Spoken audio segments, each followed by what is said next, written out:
Josué, chapitre 2.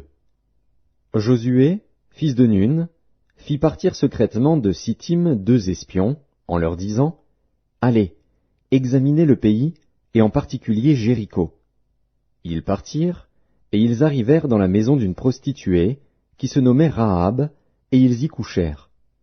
On dit au roi de Jéricho, « Voici, des hommes d'entre les enfants d'Israël sont arrivés ici, cette nuit, pour explorer le pays. » Le roi de Jéricho envoya dire à Rahab, « Fais sortir les hommes qui sont venus chez toi, qui sont entrés dans ta maison, car c'est pour explorer tout le pays qu'ils sont venus. » La femme prit les 2 hommes et les cacha, et elle dit, « Il est vrai que ces hommes sont arrivés chez moi, mais je ne savais pas d'où ils étaient. Et, comme la porte a dû se fermer de nuit, ces hommes sont sortis. J'ignore où ils sont allés. Hâtez-vous de les poursuivre et vous les atteindrez. » Elle les avait fait monter sur le toit, et les avait cachés sous des tiges de lin qu'elle avait arrangées sur le toit. Ces gens les poursuivirent par le chemin qui mène au gué du Jourdain, et l'on ferma la porte après qu'ils furent sortis. Avant que les espions se couchassent, Rahab monta vers eux sur le toit, et leur dit, « L'Éternel, je le sais, vous a donné ce pays.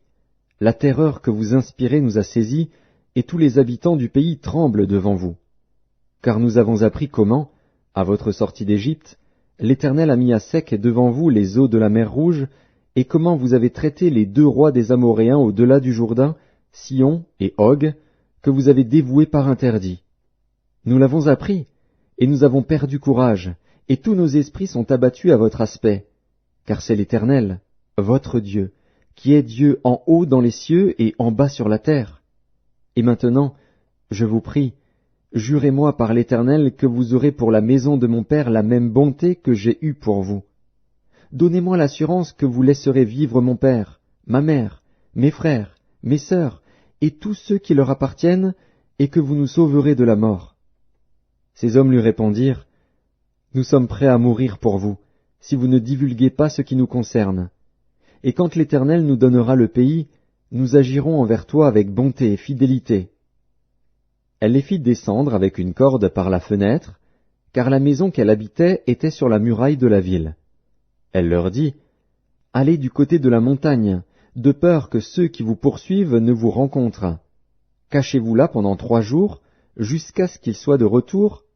Après cela, vous suivrez votre chemin. » Ces hommes lui dirent, « Voici de quelle manière nous serons quittes du serment que tu nous as fait faire.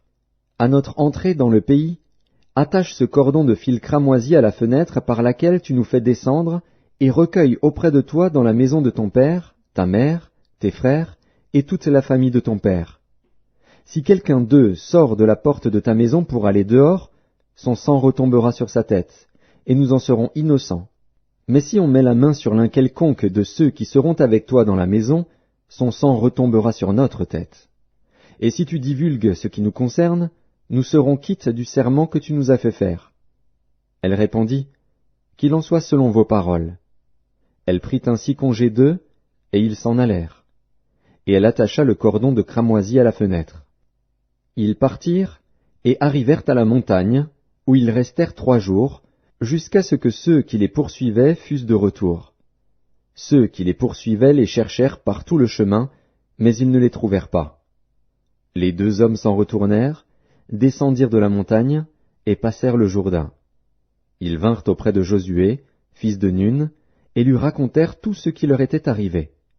Ils dirent à Josué, « Certainement, l'Éternel a livré tout le pays entre nos mains, et même tous les habitants du pays tremblent devant nous.